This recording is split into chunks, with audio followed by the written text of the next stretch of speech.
গণপ্রজাতন্ত্রী বাংলাদেশ সরকারের মাননীয় প্রধানমন্ত্রী ও শিক্ষা মন্ত্রণালয়ের নির্দেশক্রমে আজকের অনলাইন ক্লাস। সার্বিক ব্যবস্থাপনায় প্রফেসর মোহাম্মদ আতাউল হক খান চৌধুরী, অধ্যক্ষ, পাংশা সরকারি কলেজ, পাংশা, রাজবাড়ী। উপস্থাপনায় আমি মোহাম্মদ বেলায়েত হোসেন, প্রভাষক, বাংলা বিভাগ, পাংশা সরকারি কলেজ, পাংশা, রাজবাড়ী। প্রিয় শিক্ষার্থী, আজকের অনলাইন ক্লাসে তোমাদের স্বাগতম। আমার আজকের এই অনলাইন ক্লাস, এটা দ্বিতীয় ক্লাস। তোমরা নিশ্চয় অবগত আছো যে 2020-21 সালের শিক্ষাবর্ষে এই উচ্চ মাধ্যমিক প্রথম বর্ষের যে ক্লাস শুরু হয়েছে, এটা শিক্ষা মন্ত্রণালয়ের নির্দেশে আমরা অনলাইন ক্লাস শুরু করেছি। তো সার্বিক সহযোগিতা করার জন্য মাননীয় অধ্যক্ষ স্যারকে ধন্যবাদ। আমি যেহেতু নতুন শিক্ষার্থী, তোমরা উচ্চ মাধ্যমিক প্রথম বর্ষ, তোমরা অনেকে আমাকে চেনো না। আমরা ক্লাস শুরুর প্রথমে আমরা আমাদের পরিচয় দিয়ে শুরু করেছি যে আমি বেলায়েত হোসেন, এই কলেজে বাংলা বিভাগে আমি উচ্চ মাধ্যমিক প্রথম বর্ষে বাংলা কবিতা অংশটা পড়াবো। তা তোমরা যেহেতু নতুন কলেজে কেবল ভর্তি হয়েছ, সেক্ষেত্রে এটা হচ্ছে আমাদের পাঠ্য বই। তোমরা দেখো, এটা হচ্ছে তোমাদের বাংলা পাঠ্য বই। এই বইয়ের মধ্যে একটা বিষয় তোমরা খেয়াল করবা যে এই বইয়ের মধ্যে 30টা গদ্য বা প্রবন্ধ আর 30টা হচ্ছে কবিতা আছে। কিন্তু এইগুলোর মধ্যে কোনটা পাঠ্য, এই জিনিসগুলো কিন্তু ছেলেমেয়েরা কেউ জানে না। প্রথমে শুধুমাত্র যাদের অ্যান্ড্রয়েড ফোন আছে এবং তারা শিক্ষা মন্ত্রণালয়ে গিয়ে যদি সার্চ দেয়, তবে সেটা তারাই কেবল জানতে পারবে। তাছাড়া কিন্তু এই বইটা কিনে নিয়ে তারা কিছুই প্রথম বুঝতে পারবে না। তা আমি আজকে তোমাদের পরিচয় করে দিতে চাচ্ছি যে এই 30টা কবিতার মধ্যে কয়টা কবিতা পড়তে হবে তোমাদের। তো কবিতা তোমরা কয়টা লিখে নিতে পারো, এখান থেকে দেখো। আমি পরিচয় করে দিচ্ছি। কবিতা সিলেবাস 2020-21 শিক্ষাবর্ষে। এই সিলেবাসটা 2020-21 শিক্ষাবর্ষে। আমি আগে বলে রাখি, তোমাদের কিন্তু আগের বছরের সিলেবাসে থেকে কবিতা অনেকগুলো বাদ পড়েছে। এখন দেখো, 1 নম্বর, বিভীষণের প্রতি মেঘনাদ। বিভীষণের প্রতি মেঘনাদ লিখছে কে? মাইকেল মধুসূদন দত্ত। লিখে নাও। সোনার তরী, রবীন্দ্রনাথ ঠাকুর। বিদ্রোহী, কাজী নজরুল ইসলাম। প্রতিদান, জসিম উদ্দিন। সুচেতনা, জীবনানন্দ দাশ। তাহারে পরে মনে, সুফিয়া কামাল। পদ্মা, হযরত আহমদ। 18 বছর বয়স, সুকান্ত ভট্টাচার্য। ফেব্রুয়ারি 1969, শামসুর রহমান। আমি কিংবদন্তির কথা বলছি, আবু জাফর উবায়দুল্লাহ। নুরুদ্দিনের কথা মনে পড়ে যায়, সৈয়দ শামসুল হক। ছবি, আবু হেনা মুস্তফা কামাল। এই কয়টা কবিতা তোমাদের পাঠ্য।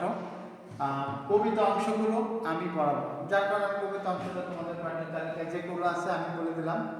আজকে আমাদের দ্বিতীয় ক্লাস। প্রথম ক্লাসে আমি বিভীষণের প্রতি মেঘনাদ অংশ থেকে কিছুটা আলোচনা করেছিলাম। 22 মিনিট আলোচনা আমি করেছিলাম, কিন্তু ওইটা অতটা হয়তো সাপোর্ট করে নাই। কিছুটা অংশ শেষের দিকে কেটে গেছে। এটা অনেক বড় কবিতা, এটা থেকে আমি তারপরে একটু কথা তোমাদের আজকে বলতে চাই। যে আজকে আমাদের আলোচনার বিষয় হলো কবিতা। কবিতার নাম হচ্ছে বিভীষণের প্রতি মেঘনাদ। এখন বিভীষণের প্রতি মেঘনাদ, তো যাই হোক, এই কবিতার উৎস কি? বিভীষণের প্রতি মেঘনাদ, বিভীষণী বা কে, বিভীষণের প্রতি মেঘনাদ, মেঘনাদী বা কে, এগুলো আলোচনার পূর্বে আমরা মাইকেল মধুসূদন দত্ত সম্পর্কে আলোচনা করব। বিভীষণের প্রতি মেঘনাদ লিখছে কে? মাইকেল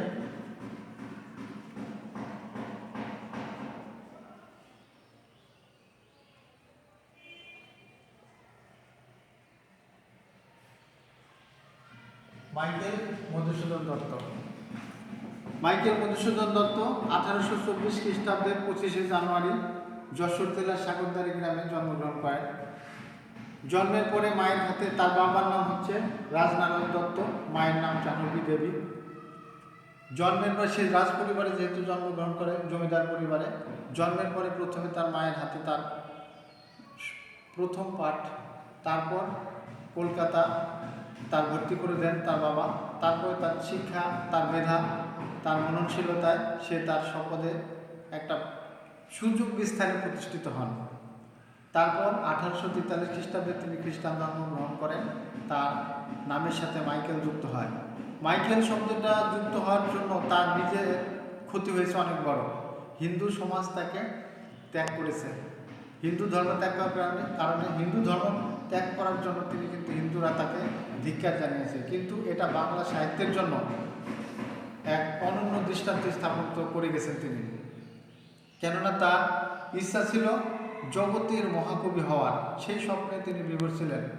তিনি ব্যারিস্টারি পড়তে লন্ডন যান, সেখানে ব্যারিস্টারি পড়া শেষ করে তিনি যান ফ্রান্সে। ফ্রান্সের ভার্সাই নগরীতে থাকাকালীন তিনি দুটো কবিতার বই লেখেন। একটার নাম দি ক্যাপিটেভ লেডি আর একটার নাম হলো ভিশন অফ দি পাস্ট। এই দুটি লিখে তিনি ইংরেজদের কাছে দিয়ে বড় কবি হওয়ার স্বপ্ন দেখেছিলেন।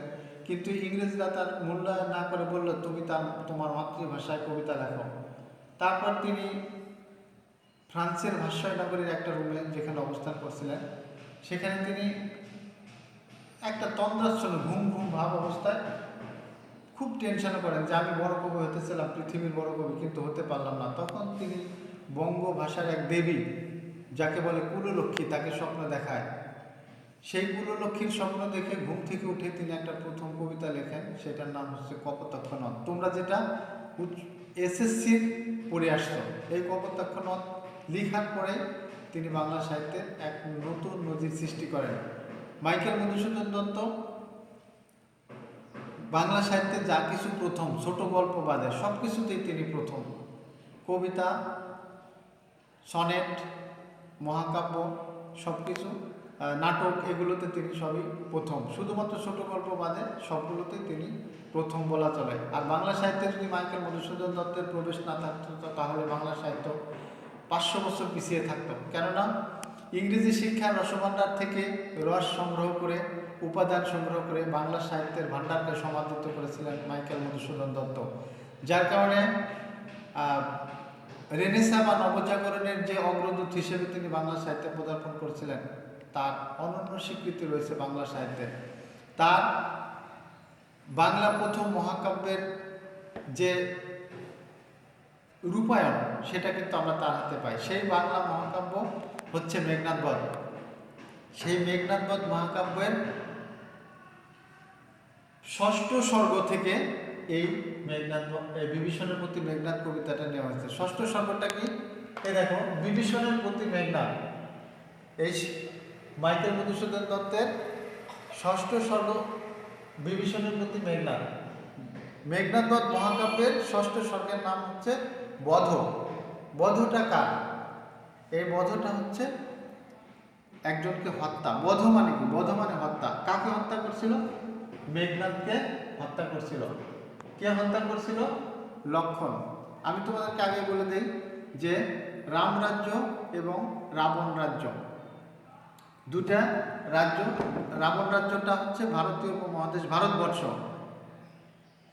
রাম রাজ্যটা হচ্ছে ভারতবর্ষ, আর রাবণ রাজ্যটা কিন্তু শ্রীলঙ্কা, যেটা বর্তমান অবস্থান, সেটা পাতালপুরীতে একটা দেশ, যেটাকে বলে রাক্ষস কক্ষসদের দেশ। সেই দেশে হচ্ছে বিভীষণদের দেশ। বিভীষণের ভাইয়ের নাম কি? রাবণ রাজার দেশ। রাবণ রাজা রাবণ। রাবণরা কয় ভাই? রাবণরা হচ্ছে রাবণ, বিভীষণ, কুম্ভকর্ণ। আমি আবার বলি, রাবণ, বিভীষণ, কুম্ভকর্ণ। আর ওর বোনের নাম হচ্ছে শূর্পণখা। এদের পরিচয়। আর রাবণের ছেলের নাম মেঘনাদ। আর আরেকটা ছেলে যুদ্ধের প্রথমে মারা যায়, তার নাম হচ্ছে বীরবাহু।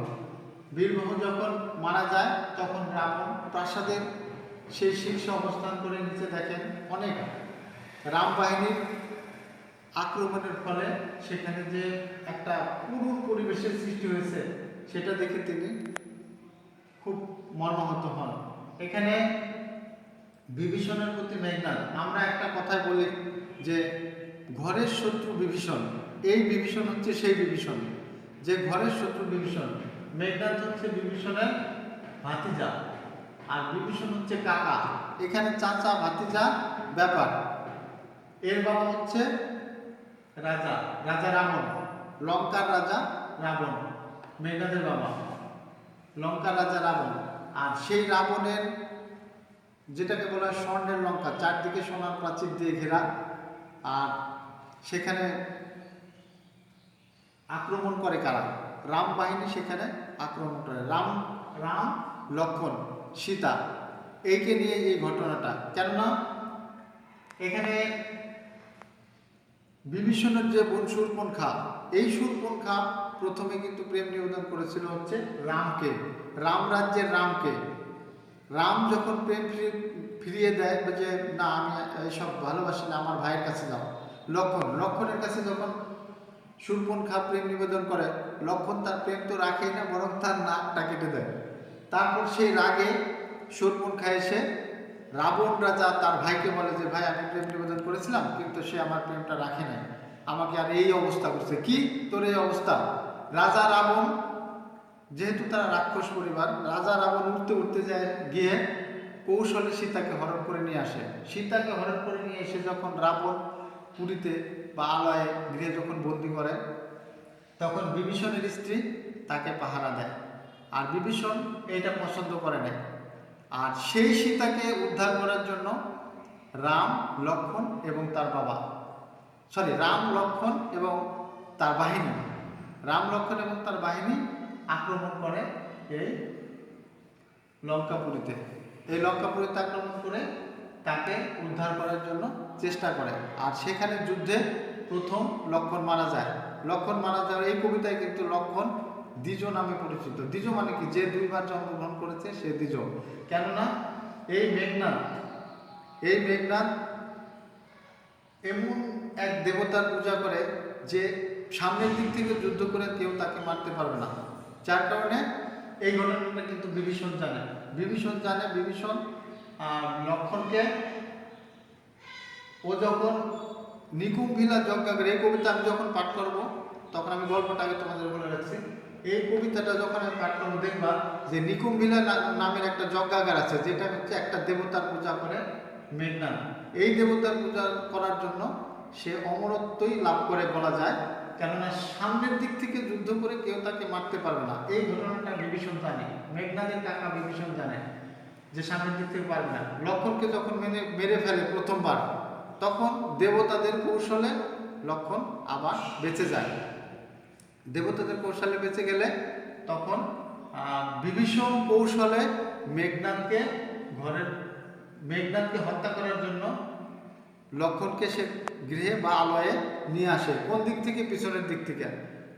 যে ঘরের দরজায় মেঘনাদের কাকা বিভীষণ দাঁড়িয়ে থাকে এবং শত্রুরা পিছনের দিক থেকে এসে, ও মেঘনাদ যখন পূজারত অবস্থায় থাকে তখন তাকে পিছনের দিক থেকে একটা প্রচণ্ড বেগে আঘাত করার ফলে সে পিছনের থেকে সামনে ফিরে দেখে যে ঘরের দরজায় কাকা দাঁড়িয়ে রয়েছে দরজা আটকে, আর শত্রুপক্ষ লক্ষ্মণ তাকে হত্যা করতেছে। তখন থেকে এই কবিতাটা শুরু। এখন কবিতাটা যখন আমরা শুরু করব তখন এই আগেকার ঘটনাটা না জানলে কিন্তু কবিতাটা তোমরা বুঝতে পারবে না। যখন বললো কবিতার প্রথম লাইন, এতক্ষণে অরিন্দম পহিলা বিষাদে, এটা কিন্তু আমি আগে বলছি যে মাইকেল মধুসূদন দত্তের সবগুলো কবিতায় কিন্তু অক্ষরবৃত্ত ছন্দ বা অমিত্রাক্ষর ছন্দে লেখা। এখানে দেখো তোমরা যে এতক্ষণে অরিন্দম পহিলা বিষাদে, এখানে এতক্ষণে অরিন্দম পহিলা বিষাদে, অরিকে দমন করেছে যে অরিন্দম পহিলা বিষাদে, জানিনু কেমনে আসি লক্ষণ পশিল রক্ষাপুরে।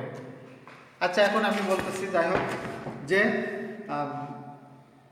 এতক্ষণে যখন মেঘনাদ, এখান থেকে শুরু, এটা খেয়াল করতে পারলে তোমরা কবিতাটা ধরতে পারবা। এই কবিতা রিডিংই পড়তে পারে না ছেলেমেয়েরা, তাই এই কবিতাটা সেজন্য যে তোমাদের প্রাথমিক ধারণা না দিলে অন্তত আর যাই হোক কবিতাটা আয়ত্ত করতে পারবে না। কেননা কবিতা কিন্তু আমি আগে বলেছি যে ছেলেমেয়েরা কবিতাটা একটু বুঝিয়ে দিলেই পারবে। এখানে প্রথম লাইন বলছে যে এতক্ষণে অরিন্দম পহিলা বিষাদে, জানিল কেমনে আসি লক্ষণ পশিল রক্ষপুরে। রক্ষপুরে মানে কি? রাক্ষসদের আলয়ে কিভাবে শত্রুপক্ষে এসে প্রবেশ করলো, কাকে দেখে বললো? সে বলল